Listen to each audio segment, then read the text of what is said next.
Hi friends, welcome to my channel. இன்னைக்கு நம்ம சேனல்ல வந்துட்டு ஒரு டிஃபரண்டான பொட்டேட்டோ ஃப்ரை எப்படி செய்யறதுன்னு பார்க்கலாம். அதுக்கு முன்னாடி இன்னும் என்னோட சேனலை சப்ஸ்கிரைப் பண்ணனும்னா சப்ஸ்கிரைப் பண்ணிக்கோங்க. அப்படியே கூட இருக்க பெல் ஐகானையும் கிளிக் பண்ணிட்டு ஆளுங்கற ஆப்ஷனையும் கிளிக் பண்ணிக்கோங்க.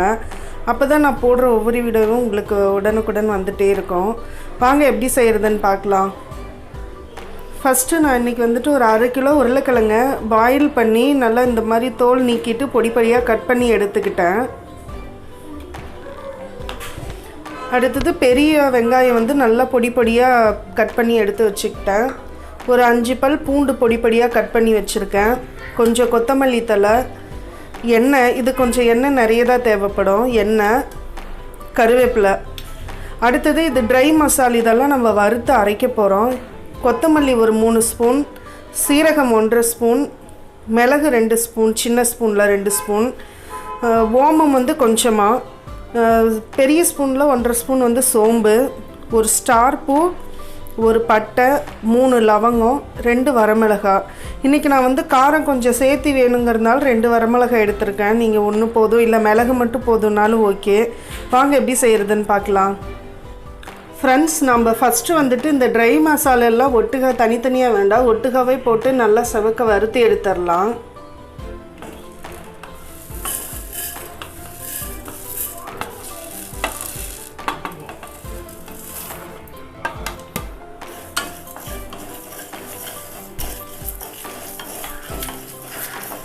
ஃப்ரெண்ட்ஸ், நம்மளோட மசாலாலாம் பாருங்கள் நல்லா வறுபட்டுருச்சு. இப்போ நம்ம வந்துட்டு மிக்சியில் போட்டு இது நல்லா பொடி பண்ணி எடுத்துடலாம். ஃப்ரெண்ட்ஸ், நம்மளோட மசாலாவை நல்லா இந்த அளவுக்கு பொடி பண்ணி எடுத்தாச்சு. இப்போ நம்ம வந்துட்டு நம்ம ஒவ்வொன்றா போட்டு வணக்க ஆரம்பிச்சிடலாம்.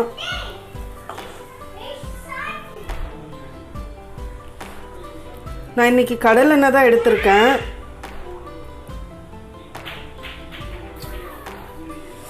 எண்ணெய் நல்லா காஞ்ச உடனே ஒவ்வொன்றா நம்ம போட ஆரம்பிச்சிடலாம். நல்லா காஞ்சிருச்சு. ஃபஸ்ட்டு பூண்டை சேர்த்துடலாம்.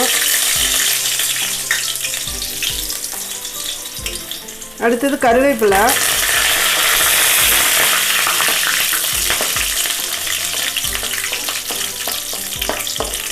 நல்லா பூண்டு நல்லா ஃப்ரை ஆகிற அளவுக்கு நல்லா வதக்கிக்கோங்க.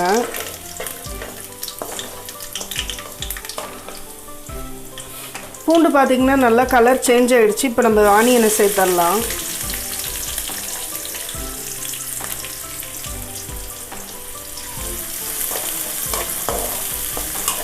ஃப்ரெண்ட்ஸ், நல்லா ஆனியன் ஃப்ரை ஆகிடுச்சு. இப்போ இந்த டைமில் உருளைக்கிழங்கு சேர்த்துடலாம்.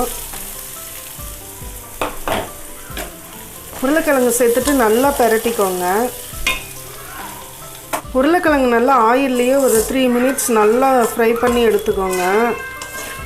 அப்புறமா நம்ம அரைச்சி வச்சுருந்த பொடியை சேர்த்துடலாம்.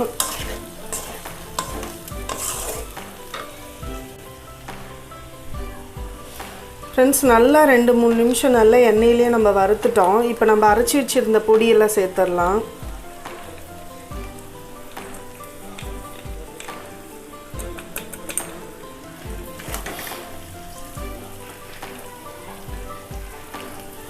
ரொம்ப போட்டு பெரட்ட வேணாம், கரண்டியை உள்ளே விட்டு நல்லா திருப்பி விடுங்க. இல்லைன்னா வேக வச்சதுனால உருளைக்கிழங்கெல்லாம் உடஞ்சிரும். தேவையான அளவு உப்பு சேர்த்துடலாம்.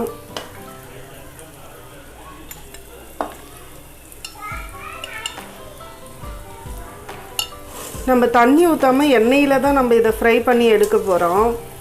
அதனால சிம்லேயே வச்சு இந்த ப்ராசஸ் எல்லாம் செஞ்சுக்கோங்க. ஃப்ரெண்ட்ஸ், நம்மளோட பொட்டேட்டோ ஃப்ரை ரெடி ஆகிடுச்சு. லாஸ்ட்டாக கொத்தமல்லி தழை தூவி இறக்கிடலாம், அவ்வளோதான்.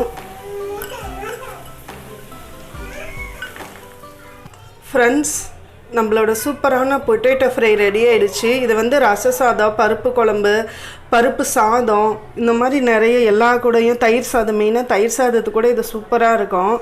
இது சைடிஷாக நம்ம ரொம்ப சூப்பராக இருக்கும். இல்லை ஒரு ஸ்நாக்ஸ் மாதிரி, ஒரு வறுவல் மாதிரி சாப்பிட்ணுன்னு ஆசையாக இருக்குன்னு இந்த மாதிரி வறுத்து வெறியுதா கூட சாப்பிட்லாம். இது உங்கள் வீட்டில் கண்டிப்பாக ட்ரை பண்ணி பாருங்கள். ட்ரை பண்ணி பார்த்துட்டு எப்படி இருக்குன்னு எனக்கு கமெண்ட் பண்ணுங்கள். என்னோடய சேனலை பாருங்கள், லைக் பண்ணுங்கள், ஷேர் பண்ணுங்கள், கமெண்ட் பண்ணுங்கள். தேங்க்யூ.